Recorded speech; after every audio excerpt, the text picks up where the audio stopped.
Selamat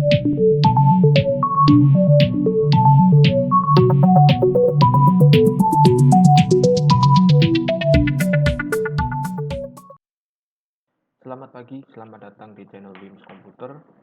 Pada video kali ini, saya ingin sharing tutorial mengenai penulisan tag HTML untuk teks dan paragraf ya. Tag HTML untuk teks dan paragraf ini jumlahnya cukup banyak, sehingga nanti akan saya lanjutkan di video part selanjutnya agar durasi dari video ini tidak terlalu panjang ya. Nah, di bagian pertama ini ada 1, 2, 3, 4 tag HTML yang akan saya jelaskan, yaitu mulai dari ada paragraf, kemudian ada style text ya, kemudian ada header atau judul, dan yang terakhir adalah komentar. Nah, kita mulai dari yang paragraf dulu ya. Jadi paragraf ini memiliki tag HTML yang bentuknya adalah P seperti ini, atau bisa juga berbentuk seperti ini, tag untuk penulisan paragraf ya. Kemudian tag P ini memiliki atribut yakni line ya, yang fungsinya untuk mengatur perataan paragraf. Dan juga di dalam tag P kita juga bisa menambahkan tag BR yang fungsinya untuk pindah baris menuju baris selanjutnya. Nah, di sini ada contoh tag HTML seperti script HTML ya, script HTML seperti ini. Nah, ini saya copy dulu saja. Saya copy, saya taruh di sublime text. Nah, di sini terlihat ada tag P di sini untuk menuliskan paragrafnya, dan kita tambahkan atribut line agar paragraf yang kita tulis itu terlihat lebih rapi ya perataannya. Nah, line ini memiliki value ya.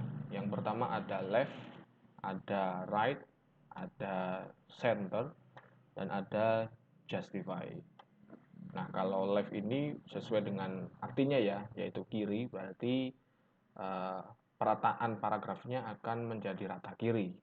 Begitu, dari sepanjang tag P sampai tag slash P, sepanjang ini ya. Nah, sepanjang paragraf ini nanti akan menjadi rata kiri nanti perataannya. Kemudian ada right untuk perataan paragraf sebelah kanan. Kemudian ada center jika nanti perataan paragrafnya itu menjadi rata tengah, dan justify ini untuk perataan kanan kiri. Nah, di sini saya selipkan tag BR seperti ini supaya penulisan dari atau hasil dari penulisan tag P ini antara satu dengan yang lainnya ini berada di baris selanjutnya, jadi tidak tersambung seperti itu. Oke, ini saya save dulu. Cara save-nya ini ya sama seperti saya jelaskan di video sebelumnya ya. Jadi ini saya pindah save as type-nya, saya pindah jadi all files. Kemudian saya kasih nama misalnya paragraf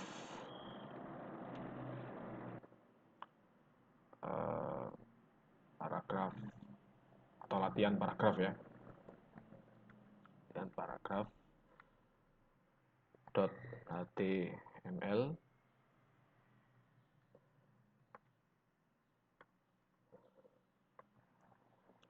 Seperti ini. Setelah itu saya save.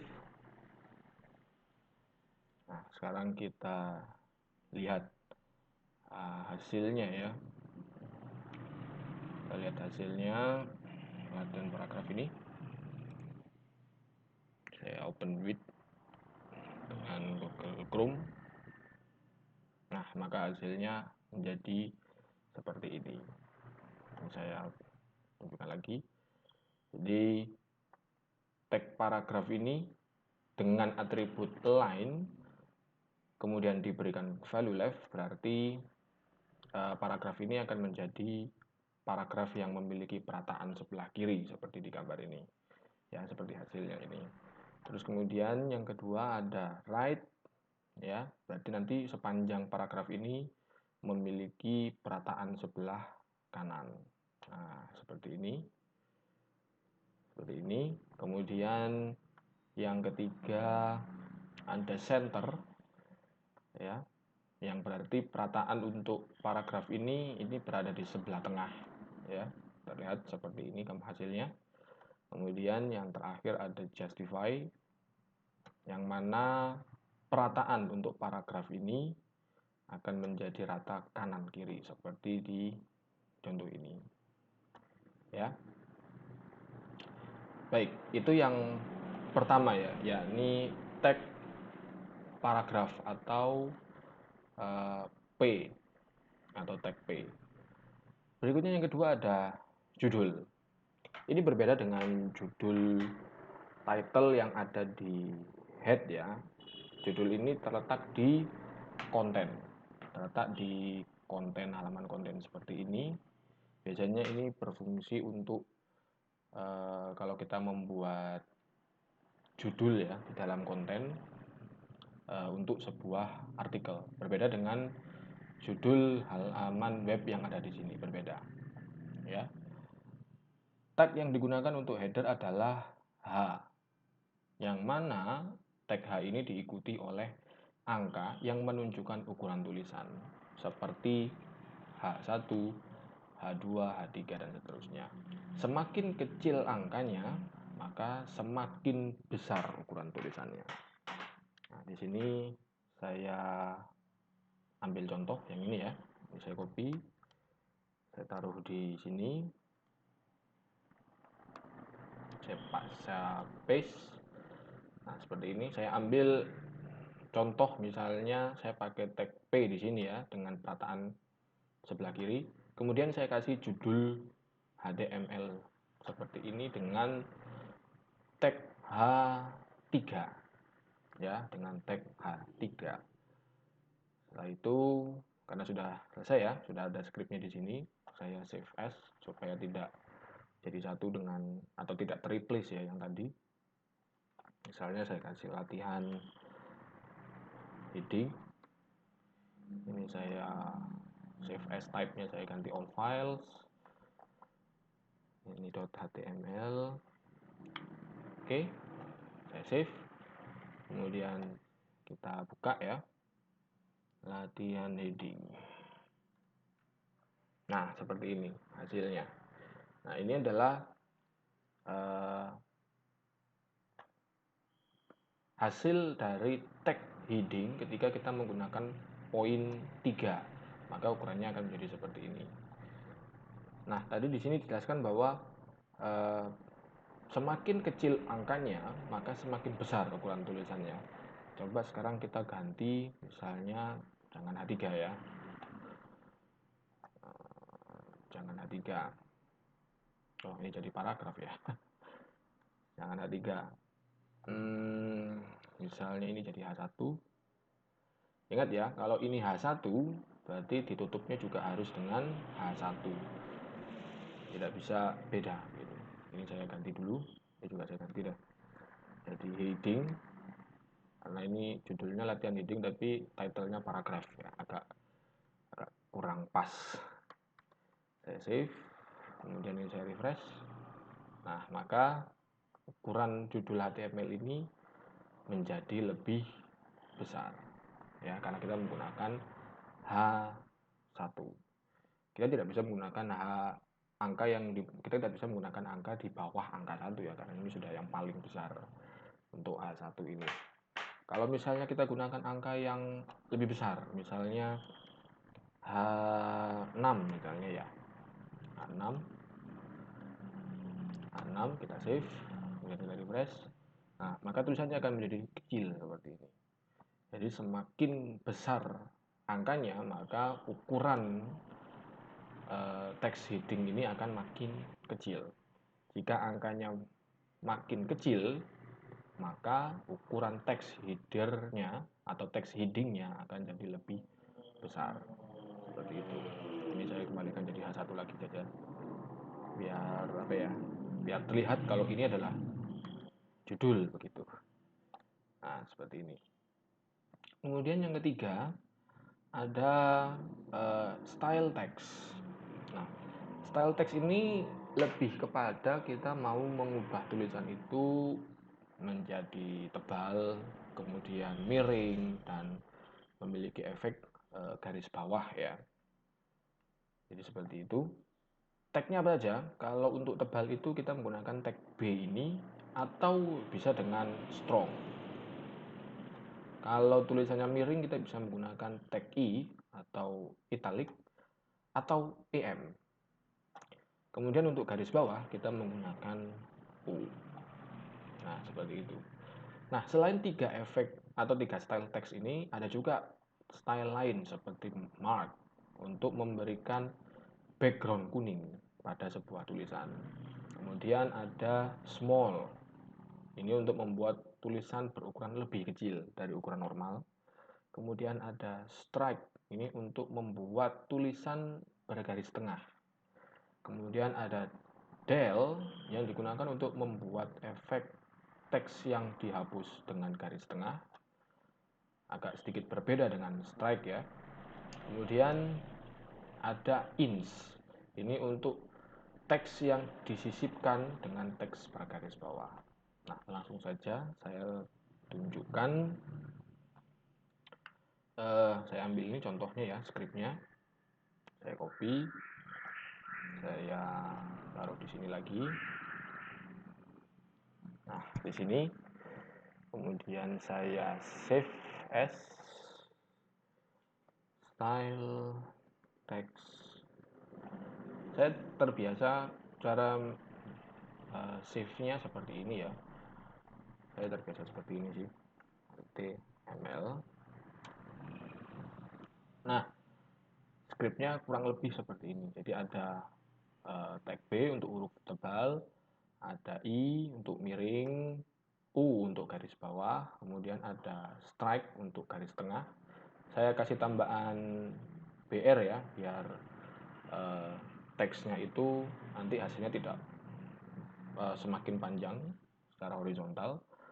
Terus di sini ada EM,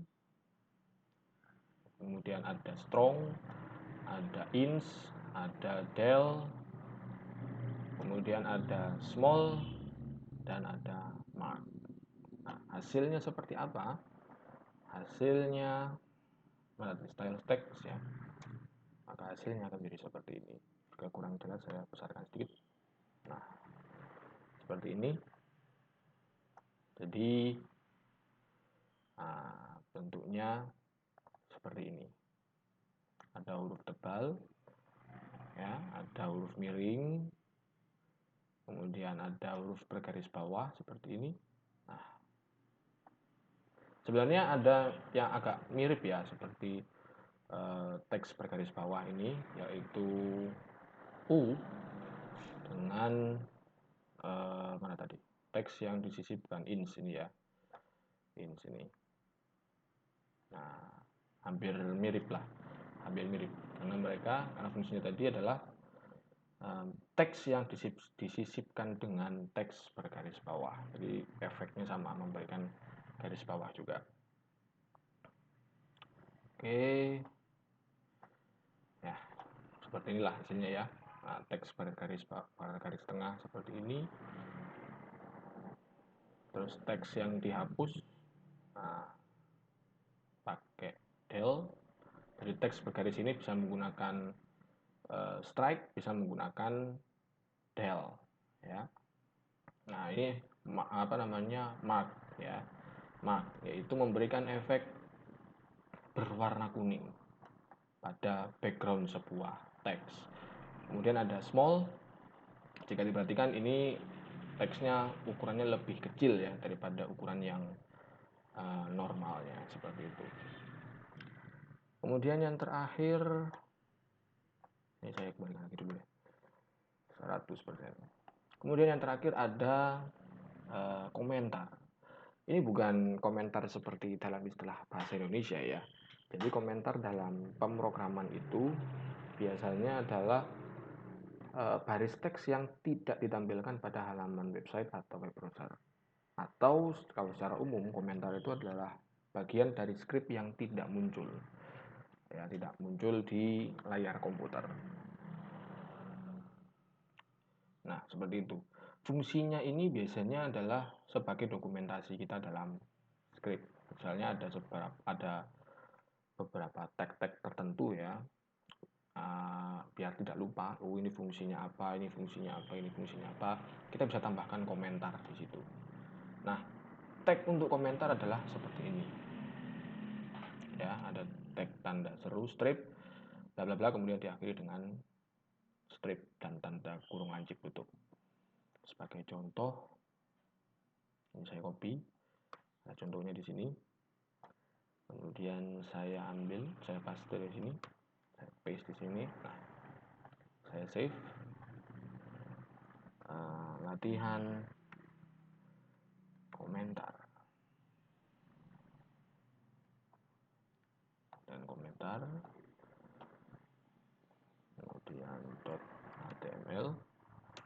Nah, jika diperhatikan ada yang berbeda ya, ada yang tampak berbeda ketika kita menambahkan komentar dalam sebuah halaman website, yaitu warnanya menjadi seperti ini, abu-abu, dan cenderung tidak terlihat ya, cenderung tidak kelihatan. Karena apa? Karena komentar tadi seperti yang tadi saya jelaskan, dia tidak tampil di web browser ya, sehingga ketika ditulis di subline text misalnya, dia warnanya akan cenderung abu-abu seperti ini dan tidak terlihat. Agar bisa membedakan mana script HTML ya, mana script HTML, mana komentar. Nah, itu perbedaannya ya. Yang menjadi alasan perbedaan kenapa warnanya menjadi seperti ini. Nah, jika kita jalankan, maka yang tampil ini nanti hanyalah ini, bukan komentar ditampilkan di browser. Hanya ini yang tampil. Ya. Tapi jika kita hilangkan tanda tag komentarnya, nah, seperti ini, dan saya save, maka dia akan muncul. Ini komentar, tidak tampil di web browser. Ya. Nah, seperti itu. Jika memang ingin dikasih komentar, kita bisa gunakan tanda seperti ini. Ya. Nah, seperti itu. Ini biasanya digunakan untuk satu baris komentar ya. Biasanya digunakan untuk satu baris komentar. Kalau misalnya untuk lebih dari satu baris komentar, biasanya ada tanda lain ya, ada tag lain yang digunakan. Cuman di sini saya agak lupa ya yang mana, seperti itu. Atau mungkin ini bisa kita coba ya untuk lebih dari satu baris ya. Oh, bisa, ternyata bisa. Nah, jadi komentar ini bisa berupa satu baris seperti ini, tapi bisa juga lebih dari satu baris seperti ini ya, bisa. Saya save. Kita coba ya. Nah, itu sudah tidak muncul ya, karena memang sudah teks ini sudah berbentuk komentar di dalam halaman web. Oke, saya rasa cukuplah ya untuk video kali ini, bagian pertama untuk tag penulisan HTML ya, untuk teks dan paragraf. Nanti akan saya lanjutkan untuk bagian keduanya di video selanjutnya. Jadi tunggu saja. Terima kasih. Sampai jumpa di video selanjutnya.